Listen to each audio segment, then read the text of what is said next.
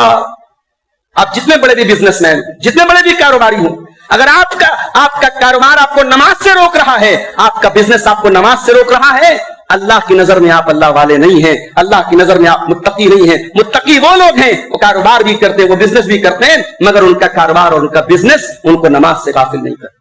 کیوں؟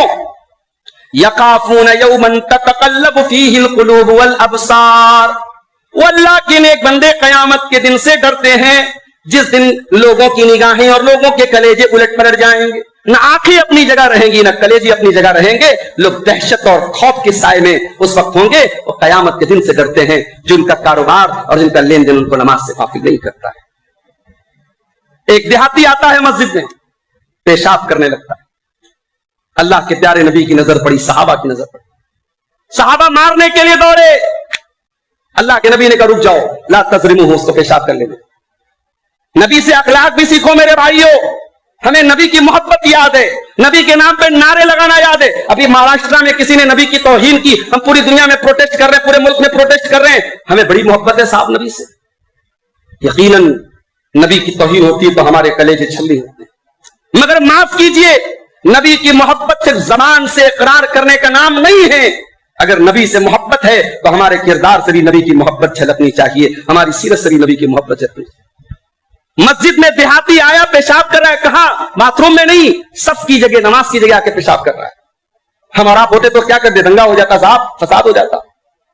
نبی نے صحابہ سے کہا رک جاؤ, پیشاب کر لینے دیجیے. اچھا وہ مسلمان تھا, وہ دیہاتی مسلمان تھا, دیہاتی تھا بھی, نیا نیا مسلمان تھا, اس نے پیشاب کر لیا. پیارے نبی نے اس کو بلایا, کہا کہ میرے بھائی ان هذه المساجد لا تصلح لهذا, یہ مسجد یہ نماز پڑھنے کی جگہ ہے, یہ پیشاب اور پاخانہ کرنے کی جگہ نہیں. انما هي لذکر اللہ عز وجل والصلاۃ, یہ اللہ کا ذکر کرنے کی, قرآن پڑھنے کی, نماز پڑھنے کی جگہ ہے. دیہاتی کو آپ نے سمجھایا, دیہاتی چلا. آپ نے صحابہ کو حکم دیا پیشاب کو صاف کرو, صحابہ نے پیشاب کو صاف کیا. ہم اور آپ ہوتے تو کم سے کم اتنا کرتے کہ چل تو نے پیشاب کیا تو صاف کر, اسی سے کرواتے نا. نبی نے یہ کام بھی نہیں کیا. نبی نے صحابہ سے کہا کہ پانی لاؤ صاف کرو. صحابہ نے صاف کر دیا. نبی نے اتنے پر بھی بس نہیں کیا. اللہ اکبر, کیا تعلیم دی میرے پیارے نبی نے, کیا اخلاق سکھایا. آپ نے اتنے پر بھی بس نہیں کیا. آپ نے اپنے صحابہ سے کہا اتنا جلدی تم طیش میں کیوں آ گئے؟ انما بعثتم میسرین ولم تبعثوا معسرین. اے میرے صحابہ, تم آسانی پیدا کرنے کے لیے بھیجے گئے ہو, مشکل پیدا کرنے کے لیے نہیں بھیجے گئے ہو. مسلمانوں کی بستیوں میں آج چلے جاؤ, قدم قدم پر مسلمان اپنے ہی مسلمان بھائی کے لیے پریشانی کھڑی کرتے ہیں. مکان بنا کے 2.5 فٹ 3 فٹ چبوترا نکالا, وہ بھی ناجائز, اس کی زمین نہیں تھی. ابھی بنارس کی ایک بستی میں میرا پروگرام ہوا, بارش کا موسم, مسجد سے 200-300 میٹر پہلے بائک روک کر کے میں مسجد میں گیا. پوری بستی مسلمانوں کی, ہر مکان کے باہر 2.5 فٹ 3 فٹ کا چبوترا نکلا ہے. بائک جانے کی جگہ نہیں ہے, کسی کے گھر میں ایمرجنسی ہو جائے, ڈیلیوری کا معاملہ آ جائے, کوئی بیمار آ جائے, کندھے پہ لاد کے لے کے جاؤ. بائک لے جانے کی بھی جگہ نہیں, ایمبولینس تو چھوڑ دیجئے, کار تو چھوڑ دیجئے. یہ پورے ملک میں ہماری حالت ہے میرے بھائی. اور ہم رونا روتے صاحب فلانے نے ہمارے ساتھ یہ کیا, ڈھکانے نے ہمارے ساتھ یہ کیا. وہ فلانے اور دماغ کے ذمہ دار نہیں, ذمہ دار سب سے پہلے ہم خود ہیں. ہمارے اسلام کی ساری خوبیاں وہ تھیوری کی شکل میں ہے, وہ پریکٹیکل کی شکل میں نہیں ہے. پریکٹیکل ہم بہت ہی کرپٹ ہو چکے ہیں میرے بھائیوں, اور دوسروں کو تکلیف پہنچانے کا کوئی موقع نہیں چھوڑ. نبی کا یہ جملہ سنو اور اس کو اپنی زندگی کا سلوگن بنا لو, انما بعثتم میسرین ولم تبعثوا معسرین. تم دنیا میں آسانی پیدا کرنے کے لیے بھیجے گئے ہو, تم دنیا میں پریشانی پیدا کرنے کے لیے نہیں بھیجے. اسی اسٹیٹ میں ہم دیکھ رہے ہیں صاحب, ہماری نماز کے تعلق سے پرشاسن کا رویہ یہ کہ صاحب سڑک پہ نماز نہیں پڑھنا ہے, اور دوسرے مذہب کی عبادتوں اور دوسرے مذہب کے تہواروں پر پوری ایک طرف کی روڈ کو بلاک کر دیا گیا کہ صاحب نہیں, وہ ہمارے فلاں ہیں, ہم ان کے لیے سہولتیں دے رہے ہیں. یہ ڈسکریمنیشن ہمیں نظر آ رہا ہے, ہمیں لگ رہا ہے کہ ہاں ہمارے ساتھ بھید بھاؤ ہو رہا ہے. مگر اسلام کی کیا تعلیم ہے کہ آپ دوسروں کا راستہ روک کر کے نماز پڑھیں؟ نہیں. اگر آپ کی مسجد میں جگہ کم ہے, آپ 2 بار میں جماعت بنا لیں, اجازت ہے. مگر راستہ روک کر کے, ٹرینوں میں ہم دیکھتے ہیں صاحب بڑے پکے نمازی ہیں, ٹرین کا جو راستے کا پیسج ہوتا ہے وہاں امام صاحب آگے کھڑے ہو گئے, پیچھے تمام لوگ لائن سے کھڑے ہو گئے, جماعت پڑھا. ارے اللہ کے بندے, اگر نماز پڑھنے کا تمہیں اللہ تعالیٰ نے جذبہ اور شوق دیا ہے تو نبی کی سیرت اور نبی کی شریعت کو سمجھنے کا بھی شعور پیدا کرو. دوسروں کا راستہ بن کر کے, دوسروں کو تکلیف پہنچا کر کے کون سی عبادت کر رہے؟ اپنی سیٹ پر بیٹھ کر کے جس طریقے سے بھی ممکن ہو, فاتقوا اللہ ما استطعتم, اللہ سے ڈرو جتنی تمہارے اندر طاقت ہے. جب اسلام نے ایک اصول آپ کو دے دیا کہ آپ کو دوسروں کا جینا حرام نہیں کرنا ہے. آج ہماری ضد کی وجہ سے بہت سارے معاملات خراب ہوئے. تو مسجد میں کسی بھی طریقے کی گندگی کرنے کی اجازت نہیں. مسجد میں کسی بھی طریقے کا لین دین بیع و شراء کرنا جائز نہیں ہے. حیدرآباد اور ساؤتھ کے اندر جمعیت کی طرف سے کیلنڈر چھپتے تھے, کیلنڈر کے اوپر جو کاسٹ آتی تھی 50 روپے 60 روپے, جمعیت والوں نے کیلنڈر کو مسجد میں کہا کہ بھائی جو کاسٹ آئی اسی کاسٹ پر ہم مسجدوں میں بیچیں گے. وہاں کے ساؤتھ کے بہت سارے علماء نے منع کیا کہ نہیں, آپ کیلنڈر بھی مسجد کے باہر بیچیے, مسجد کے اندر مت بیچیے. حالانکہ اس کیلنڈر پر قرآن کی آیتیں لکھی ہیں, اس کیلنڈر کے ذریعے دین کی تبلیغ ہو رہی ہے, مگر علماء نے اس سے بھی منع کیا کہ مناسب نہیں. کیوں؟ آئیے اللہ کے پیارے نبی کی حدیث سناتا ہوں. ابو داؤد کی روایت, اللہ کے پیارے نبی نے فرمایا, اذا رأيتم من يبيع او يبتاع في المسجد, جب تم کسی کو دیکھو کہ وہ مسجد میں خرید اور بیچ کر رہا ہے, فقولوا, تو تم کہو, لا اربح اللہ تجارتک, اللہ تیرے تجارت میں گھاٹا اور نقصان کرا دے, تیرا فائدہ نہ ہو, اللہ تجھے فائدہ نہ دے تیری تجارت میں. بد دعا, اللہ کے پیارے نبی بہت کم کسی کے لیے بد دعا کرتے تھے, یہاں بد دعا کرنے کا حکم دیا ہے آپ نے, منع کیا آپ نے کہ مسجد میں آپ خرید و فروخت نہیں کر سکتے. اسی طریقے سے میرے بھائیوں, مسجد میں کوئی بدبودار چیز، کوئی ایسی چیز جس سے دوسروں کو تکلیف پہنچے، ایسی چیز کھا کر کے آنا منع ہے۔ اللہ کے پیارے نبی صلی اللہ علیہ وسلم فرمایا من اکل من هذه الشجرہ، جو ان درختوں میں سے کوئی چیز کھا لے، من الثوم والبصل والقراص، لہسن کھا لے، کچا لہسن کھا لے، یا کچا پیاز کھا لے، یا گندھنا، وہ بھی ایک بڑی مہک والی سبزی ہوتی ہے، ان تینوں چیزوں میں سے کوئی چیز کھا لے، فلا یقربن فی مساجدنا، وہ ہماری مسجدوں کے قریب نہ ہے۔ کچا پیاز اور کچی لہسن کھا کر کے مسجد میں نہ آئے اور بیڑی پی کے آ جائے اور گٹکھا کھا کے آ جائے۔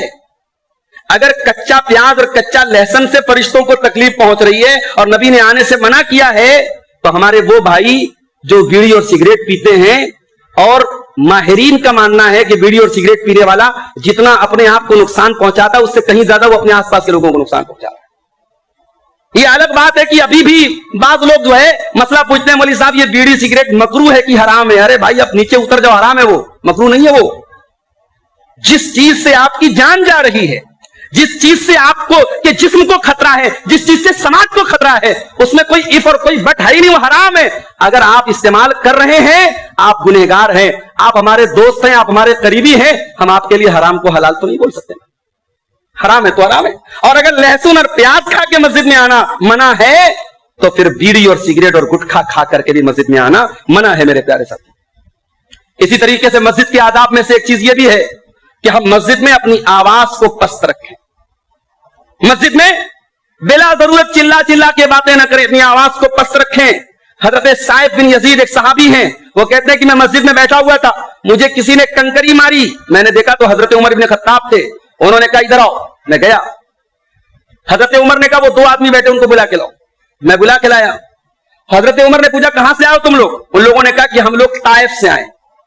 تو حضرت عمر نے کہا لو کنتما من اہل البیت بلد لاوجعتکما، اگر تم لوگ طائف کے نہ ہوتے، باہری نہ ہوتے، مدینہ کے ہوتے تو بڑی پٹائی کرتا۔ کنتما ترفعان اصواتکما فی مسجد رسول اللہ صلی اللہ علیہ وسلم، تم اللہ کے رسول کی مسجد میں آواز بلند کر رہے، یعنی اللہ کے رسول کی مسجد میں، یہ عام مساجد میں بھی بلا ضرورت آواز کو بلند کرنا یہ مناسب نہیں ہے۔ اسی طریقے سے مسجد میں کسی بھی طریقے کا فتنہ برپا کرنا، عرب علماء سے آپ مسئلہ پوچھیں گے مسجد میں سیکنڈ جماعت بنانا کیسا ہے، منع کریں گے وہ، حالانکہ اصلاً سیکنڈ جماعت بنانا جائز ہے، مگر کہیں کہیں کیا ہوتا ہے لوگ سیکنڈ جماعت اس لیے بناتے ہیں امام صاحب سے غصہ ہوتے ہیں، ناراضگی ہوتی ہے، امام صاحب سے پٹری نہیں کھا رہی ہے تو چلو صاحب وہ انتظار میں 8:30 بجے عشاء کی جماعت ہے، وہ 9 بجے مسجد میں آئیں، الگ جماعت بنائیں، فتنہ برپا کرتے ہیں۔ کتنے لوگوں کو تو میں نے یہاں تک دیکھا امام صاحب سے کوئی مسئلہ ہو گیا، کمیٹی کے کسی آدمی سے مسئلہ ہو گیا، مسجد میں آنا بند کر دیتے۔ بھائی مسجد سے کیا جھگڑا ہے اللہ کے بندے؟ مسجدوں کو اپنی دشمنیوں کے نکالنے کی جگہ نہ بناؤ میرے بھائی، مسجدوں کو اپنے دل کے کینوں کے نکالنے کی جگہ نہ بناؤ، مسجدوں کو فتنہ اور فساد کی جگہ نہ بناؤ۔ امام تمہاری مرضی کا ہے کہ نہیں، کمیٹی کا آدمی تمہاری مرضی کا ہے کہ نہیں، متولی تمہاری مرضی کا ہے کہ نہیں، یہ میٹر نہیں کرتا ہے۔ تمہارے اگر پڑوس میں مسجد ہے اور تم مسجد چھوڑ کے گھر میں نماز پڑھ رہے ہو، اللہ کے کیا حساب دو گے؟ حساب دینے کے لیے تیار ہو جاؤ۔ مسجدوں میں فتنہ برپا کرنا جائز نہیں۔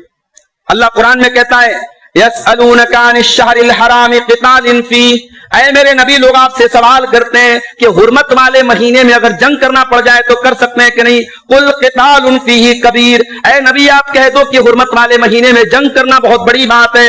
وصد عن سبیل اللہ وکفر بہ والمسجد الحرام واخراج اہلہ منہ اکبر عند اللہ، لیکن کان کھول کر کے سن لو، اللہ کے راستے سے لوگوں کو روکنا، اللہ کا انکار کرنا اور اللہ کی مسجد میں لوگوں کو جانے سے روکنا یہ اور بڑا گناہ ہے۔ والفتنۃ اکبر من القتل، اور فتنہ مچانا اور فساد مچانا یہ قتل کرنے سے بھی بڑا گناہ ہے۔ تو مسجد میں کسی بھی طریقے کا فتنہ کرنے کی اجازت نہیں۔ بعض اوقات ایسا ہوتا ہے ایک مسلک کی مسجد بنی، دوسرے مسلک کے مسلمان اٹیک کرتے ہیں۔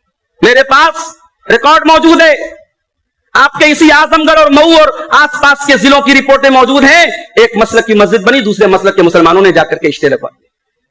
مسجد کا کام کافی حد تک ہو چکا تھا، آج وہاں نماز نہیں پڑھ سکتے، ہمیں اپنوں نے ہے لوٹا، غیروں میں کہاں دم تھا۔ میرے پیارے ساتھیوں، آج مسلکی تفرقہ بازی کے نام پر مسلمان دوسرے مسلمان کی مسجد بننے سے روکتا ہے۔ آئیے قرآن کیا کہتا ہے، وَمَنْ أَظْلَمُ مِمَّنْ مَنَعَ مَسَاجِدَ اللَّهِ أَنْ يُذْكَرَ فِيهَا اسْمُهُ وَسَعَىٰ فِي خَرَابِهَا أُولَٰئِكَ مَا كَانَ لَهُمْ أَنْ يَدْخُلُوهَا۔ اللہ کہہ رہا ہے اس سے بڑا ظالم کوئی ہو ہی نہیں سکتا ہے جو اللہ کی مسجدوں میں اللہ کا ذکر کرنے سے روکے اور اللہ کی مسجدوں کو برباد کرنے کی کوشش کرے۔ ایسے لوگوں کو کوئی حق نہیں کہ وہ مسجد میں داخل ہوں، اگر وہ مسجد میں داخل بھی ہوں الا خائفین، تو ڈر کر کے وہ داخل۔ اسی طریقے سے مسجد میں جب آپ آئیں تو وقار کے ساتھ، بھاگ کر کے دوڑ کر کے نماز کے لیے آنے سے منع کیا اللہ کے پیارے نبی نے۔ نماز کا ٹائم ہوا ہے، جماعت کھڑی ہو چکی ہے، آپ وضو بنا رہے ہیں، آرام سے وضو بناؤ میرے بھائی، کوئی ٹرین نہیں چھوٹ رہی ہے، ایک دو رکعت چھوٹ گئی کوئی مسئلہ نہیں، آرام سے وضو بناؤ اطمینان سے، جو وضو کا طریقہ ہے پراپر طریقہ، اور سکون کے ساتھ آ کر کے سب میں شامل ہو جاؤ۔ یہ بھاگ دوڑ، بعض لوگ جب وضو کرتے رہتے ہیں نا اور دیکھ لیتے ہیں امام صاحب رکوع میں جانے والے، ان کے وضو کی اسپیڈ بہت تیز بڑھ جاتی ہے۔ عام طور سے اگر وہ 5 منٹ میں وضو کریں گے اور اگر امام صاحب رکوع میں جانے والے تو 1 ہی منٹ میں جلدی جلدی ہاتھ منہ دھو کر کے چلے آئیں گے۔ نہیں، ایسا نہیں کرنا چاہیے۔ اللہ کے پیارے نبی صلی اللہ علیہ وسلم نے فرمایا کہ اذا صُبِّبَ لِلصَّلَاةِ فَلَا تَأْتُوهَا وَأَنْتُمْ تَسْعَوْنَ، جب نماز کی جب اقامت ہو جائے تو تم نماز میں دوڑ کر کے مت آؤ، وَأْتُوهَا وَعَلَيْكُمُ السَّكِينَةُ، سکون کے ساتھ نماز میں آؤ، فَمَا أَدْرَكْتُمْ فَصَلُّوا، جتنی نمازیں ملے پڑھ لو، اور وَمَا فَاتَكُمْ فَأْتِمُّوا، اور جتنی نمازیں چھوٹ جائے ان کو بعد میں پورا کر لو، اس لیے کہ جب تم میں سے کوئی نماز کا ارادہ کرتا ہے تبھی سے وہ نماز میں شامل ہو جاتا ہے۔ گھر سے آپ مسجد میں جانے کے ارادے سے نکلے، آپ نماز کی نیت، نماز کے اندر آپ سمجھیے داخل ہو گئے، اور آپ اب وہاں سے سکون اور وقار کے ساتھ مسجد میں آئیے، دوڑ کر کے بھاگ کر کے مت آئیے۔ مسجد میں جب بھی آئیے 2 رکعت نماز پڑھ کر کے بیٹھیے۔ تحیۃ المسجد، یہ بھی مسجد کا حق ہے۔ اللہ کے پیارے نبی نے فرمایا اذا دخل احدکم المسجد فلیرکع رکعتین قبل ان یجلس، جب تم میں سے کوئی مسجد میں آئے تو 2 رکعت نماز پڑھ کر کے بیٹھے۔ ہاں، آپ مسجد میں آئے اور جماعت کھڑی ہو گئی ہے، پہلے فرض نماز پڑھیں، لیکن آپ عام ٹائم میں بھی آئے ہیں، کسی بھی وقت آپ، حتیٰ کہ جن اوقات میں نماز پڑھنا منع ہے، ممنوع اوقات ہیں، ان میں بھی تحیۃ المسجد منع نہیں ہے، یہ مسئلہ یاد رکھیے۔ عصر کے بعد آپ نفل نہیں پڑھ سکتے، فجر کے بعد آپ نفل نہیں پڑھ سکتے جہاں تک کہ سورج نکل جائے اور سورج ڈوب جائے، لیکن اگر آپ مسجد میں آتے ہیں تو آپ تحیۃ المسجد اس ٹائم بھی پڑھ سکتے ہیں۔ جس طریقے سے جمعہ کے دن زوال کے ٹائم نماز پڑھنا مکروہ نہیں ہے، عام دنوں میں زوال کے ٹائم نماز پڑھنا مکروہ ہے، مگر جمعہ کے دن اگر آپ 10 بجے بھی مسجد میں آ گئے، 11 بجے بھی مسجد میں آ گئے تو امام کے خطبہ کے لیے بیٹھنے تک کنٹینیو آپ 2 رکعت کر کے جتنی چاہے نفل پڑھ سکتے، اس دن زوال کے ٹائم نماز پڑھنا مکروہ نہیں ہے۔ اسی طریقے سے تحیۃ المسجد کے لیے کوئی وقت مکروہ نہیں، آپ جب بھی مسجد میں آئے 2 رکعت نماز پڑھ کر کے مسجد میں بیٹھے۔ اللہ کے پیارے نبی نے بڑی سختی سے اس کا حکم۔